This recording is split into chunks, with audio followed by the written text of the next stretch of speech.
ESNY.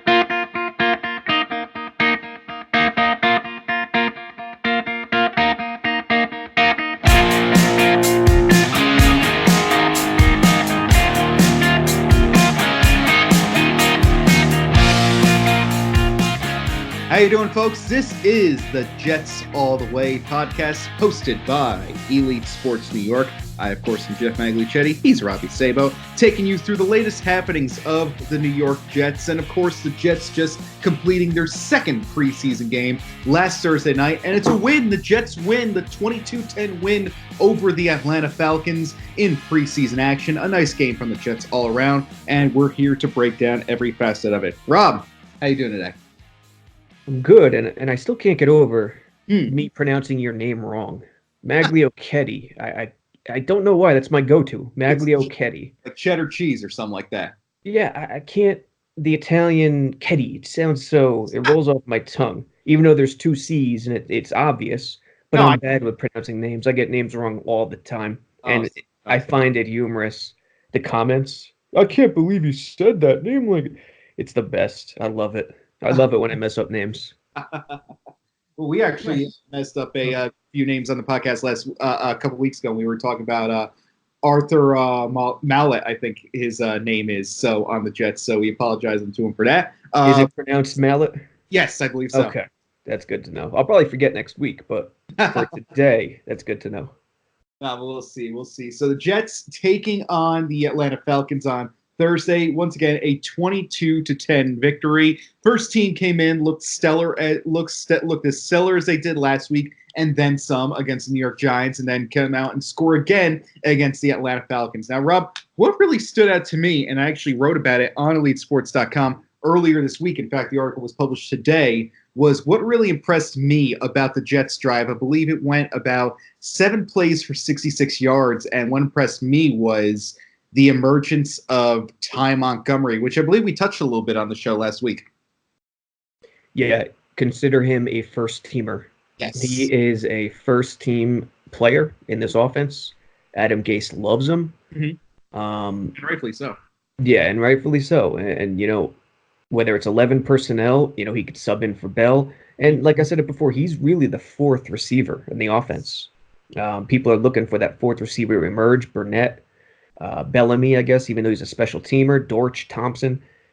Montgomery could play slot. He could play outside. He did it when he first came into the league. So he is that starter, unofficial starter of the offense. You know, this is the thing that confuses me about Ty Montgomery. People were so quick to write him off last year. And let's face it, he did have a tough year. There was that whole incident against the LA Rams where, you know, he was told to take a knee in the end zone, and he didn't. He ended up fumbling, costing the Packers a win. That loss sending their season to a tailspin, traded to Baltimore for a 7th rounder. We forget, I think, just how much of a dangerous player Ty Montgomery was. You know, he wasn't the type of guy that would give you, 1,000 yards a year or anything, but he did lead the Packers in rushing one year, I believe, during the 2016 season. And, you know, he was just a guy who could do it all for you. He could run, he could catch, he could avoid defenders. And he would always be a nice, late round fantasy pick, someone in the 14th, 15th round. You want your regular guys on a bye, you stick him in there, he'll get you 10 points or something like that. So I really think that, Ty Montgomery is going to be the under-the-radar signing that really gets this Jets team going and really revolutionizes the offense, because the Jets are an offensive squad that, is desperate for offensive weaponry right now. Yes, they signed Le'Veon Bell, and good on them. That's a fantastic addition by them. But they're still looking for a guy who can be a truly elite, offensive guy, a guy who defenses truly prepare for and, fear in a sense. And those were the types of things that people would say about Montgomery when he was stationed with the Packers, joining them as a draft pick all those years ago. So the Jets really might have found themselves a diamond in the rough in Ty Montgomery. They're paying him under $1 million. And I'm looking forward to see how he looks in what's going to be a de facto dress rehearsal on Saturday against the New Orleans Saints, and he'll probably get more time than even usual this time around. Yeah, I mean, listen, he has vision, he has smarts, he's an excellent teammate. Yeah. He's going to play 15, 20 snaps a game of the 60, and, 5 to 10 of those are going to be with Le'Veon Bell as a dual halfback set. out of the pistol, out of the gun, with jet sweep concepts, with read option concepts. The one thing he lacks is the most important facet of the game, which and is that is never missing games. mm, In 2015, he only played 6. 2016, he played 15. 2017, he only played 8. 2018, he played 13. So as long as he's healthy, you're right. He's dynamite, and he could do so much for this offense. he really can. He really can. And of course, staying healthy is going to be the issue for many guys throughout the Jets lineup. And that brings us to our next topic of discussion. Avery Williamson suffering an injury, torn ACL in the win on Thursday. He was injured when a teammate, I believe it was one of the safeties, in there, and he got his knee run into by this teammate in the secondary. So it's Tavon Campbell. That was it. Tavon Campbell was the one who. Tavon Campbell had a good game. Otherwise, it was obviously inadvertent. So we're not blaming him for the injury at all. Football's just a dangerous sport, and this is what happens sometimes. So it becomes a next man up mentality. But before we get into that, Rob, how much does the loss of Avery Williamson affect this Jets defense? It's big, but the overreaction right now is too much. This is football. Actually. This is football, and the overreaction is obviously stemming. It's so silly. If he got hurt on the first play of the game, there would be no reaction. Right. But because it happened in the second quarter with the second teamers, and he played 30 snaps, that's where the overreaction comes from. Now, why was he in there? We haven't heard yet why, and what Gase is going to say today will be interesting. But my guess is this: he's the number 2 mic behind CJ Mosley. Right. That means radio in the helmet, controlling the defense. I think the only way to simulate that in Gregg Williams' complex scheme is when Mosley's off the field. So that is my reasoning for my guess for why Gase played him so long with the second team. No, it's as good as strong an explanation as any. And what was interesting to me is that he was out there with the second teamers, and I felt it was more of a case of, they needed a bit of a defensive leader out there, and who better to turn to than Williamson, who had a solid season last year, is one of the older members on this team, in his late 20s right now. So I was interested to see them use him as a leader a little bit, and unfortunately led to these dire consequences. But those are really interesting points you make there, Rob. We see time and time again people complain about the NFL preseason, and eventually it's going to get to a discussion of, is this even worth having? And I think we're already there. We could be, but in a way. And what's interesting is that what you said, he gets hurt in the first play of the game, no one starts complaining. If he gets hurt in the next game at the same exact time, I believe there were just under 4 minutes in the second quarter, no one says a word. So you're right, it is football. It's a dangerous sport, and we wish Avery the best in recovery. It's just really unfortunate to see happen this time of year and cost him the second season of what has been so far a hopeful tenure as a member of the New York Jets. Now, there are several guys who can really step up in his place right now, and 2 guys that really stood out to me on Thursday night was a pair of Florida International alumni, Anthony Wint and James Burgess. Yeah, and James Burgess, speaking of that radio signal, the number 2 mic, in the offense, it's been James Burgess with the second team in training camp. Right. So it's interesting, because Brandon Copeland and Frankie Louvu are playing a lot of second-level linebacker in the 4-3 when they're not on the edge. I thought they might have just kept 3 inside linebackers, Mosley, Williamson, Cashman. But now with Williamson out, it's completely up for grabs. And Burgess, Cashman, Hewitt, Wint, it's a death match, that's for sure. And what really impressed me about Burgess on Thursday, he did a fantastic job. He was actually injured in the second quarter. He came back and went on to have a huge impact in the second half. And it's like we were discussing last week. The second preseason game has taken on an even larger importance thanks to the elimination of the NFL's cut down to 75 players, going right from 90 to 53 in either the last weekend of August, the first week of September. So I thought that was a great job by him, and he really proved his toughness out there. And both he and Wint have somewhat played themselves into larger roster spots right now, or at least really put themselves on the coach's radar.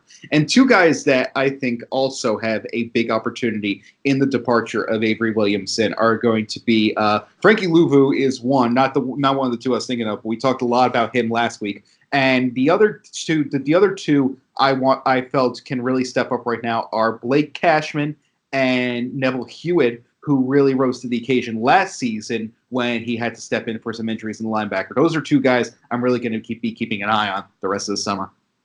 Think about it like this: Copeland and Louvu, yes.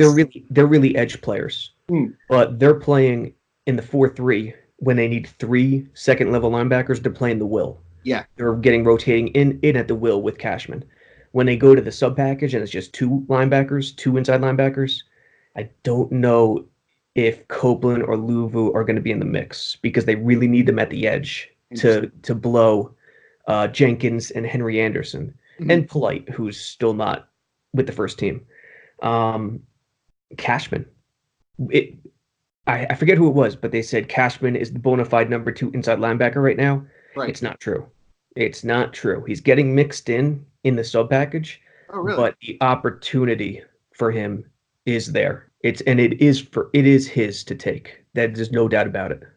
You know, it's like you said, it's going to really open up some new wrinkles on this Jets roster right now in terms of not just how many linebackers are going to keep now, but how many linemen they'll keep as well. I thought the offensive linemen did a great job during their first drive. They did a solid job. I think Tom Compton had himself a solid game on the line there.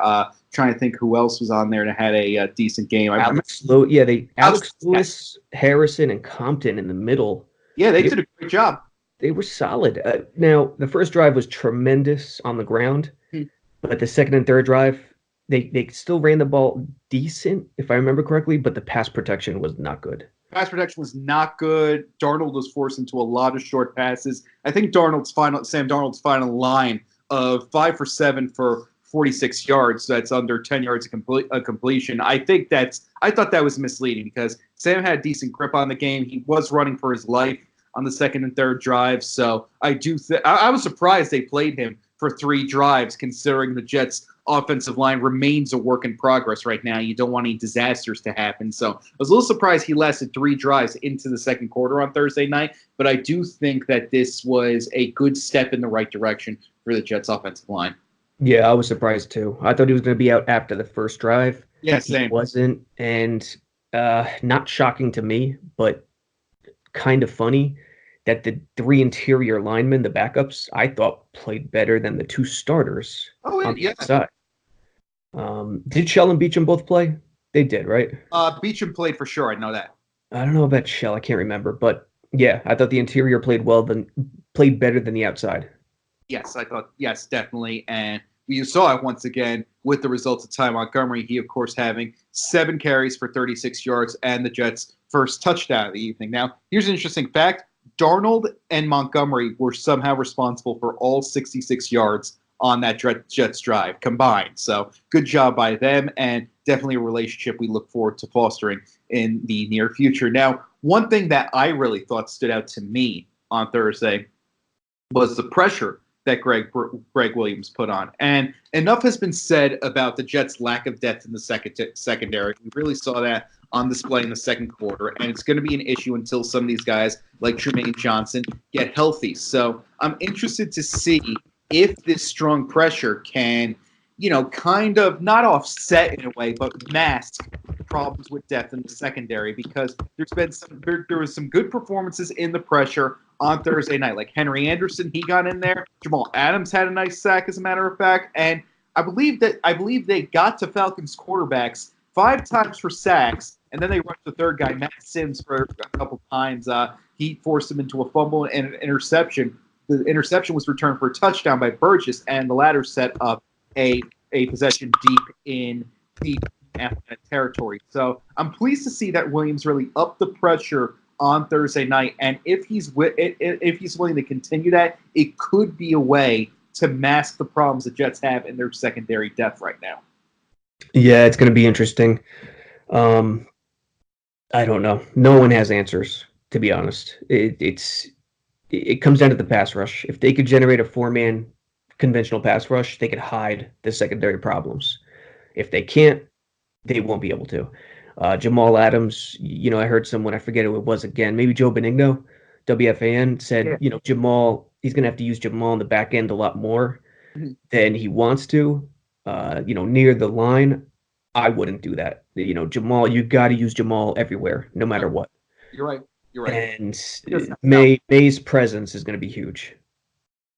Yes, I think so. And he was recently activated off the PUP list, so definitely a step in the right direction moving forward there. Now, what I think is the Jets, most pressing need right now, and of course I'm a special teamer, the kicking. Wouldn't you say? I mean, that's a move that needs to be filled immediately. Like some of these guys in the secondary, could step up, but at some point you need to address this issue because this is looking bad. This is not a good sign. Taylor Bertolet, he missed 2 extra points on Thursday night. He did make a 49-yarder later in the game. I believe that was about the early stages of the fourth, but they need to get this done. So if I'm the Jets right now, I'm really taking a look at any possible available kicker spots open. Yeah, and that field goal just tucked in. Yeah, it did. The right side. I feel bad for the kid. Two extra points. That's brutal. Yeah. And I keep Blair Walsh. The name Blair Walsh keeps sticking in my head. I don't know why. Guys resurrect their careers at times in the most unusual ways. Look at Nick Folk. So yeah, they're gonna have to figure something out ASAP.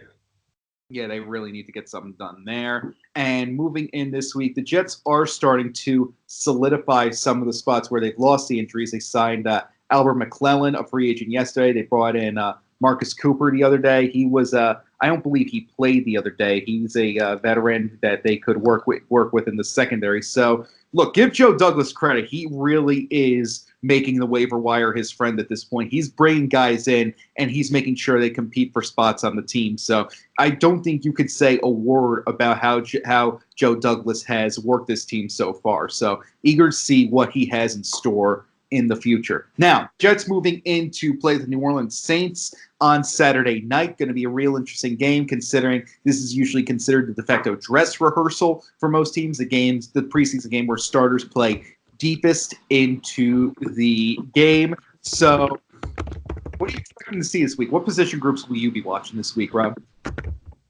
The corners. The corners and Ryan Khalil's insertion. Yes. I really hope Ryan Khalil starts with the first team at the beginning of the week, tomorrow, Tuesday, and we see an offensive line because the offensive line, with Bell, it's going to take some time. It's going to take until October. But in terms of taking that first step with Darnold and in Gase's offense, his zone rushing scheme and his pass protection, I want to see Khalil and those guys up front. And, of course, the corners. We got to see the corner. We got to see somebody step up, whether it's Mallett, Campbell. We got to have somebody. No, you're absolutely right about that. And, I think what's interesting is that Le'Veon Bell still will not partake in a preseason game. I'm not here to judge him, of course.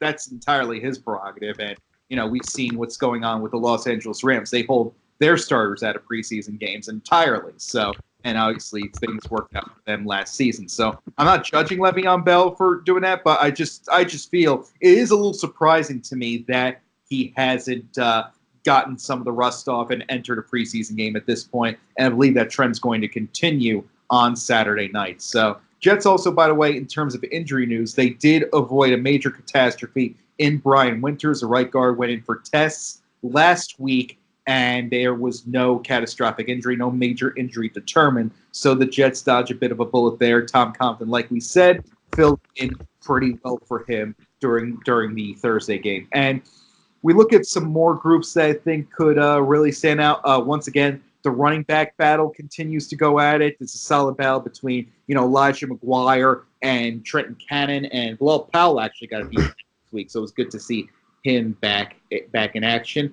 And looking forward to see more pressure on Saturday, especially because, they really turned up this week. Henry Anderson, again, I believe that guy could really be the Jets' the re-signing that really pushes his team forward. He came on big last year. Of course, some remembered him for the incident he had against the Buffalo Bills where he knocked down Hauschka. But you know what? He really made a name for himself way beyond that last year, and that trend seemed to continue on Thursday night, getting some great pressures in there. He had the sack and I believe 2 or 3 quarterback knockdowns, so something to look forward to there. And like you said, the corners are going to be something to keep an eye on, and I'm going to keep an eye on the special teams, both the kicker and the the returning battles in the desperate quests to replace Jason Myers and Andre Roberts. Anything else we should keep an eye on, Rob?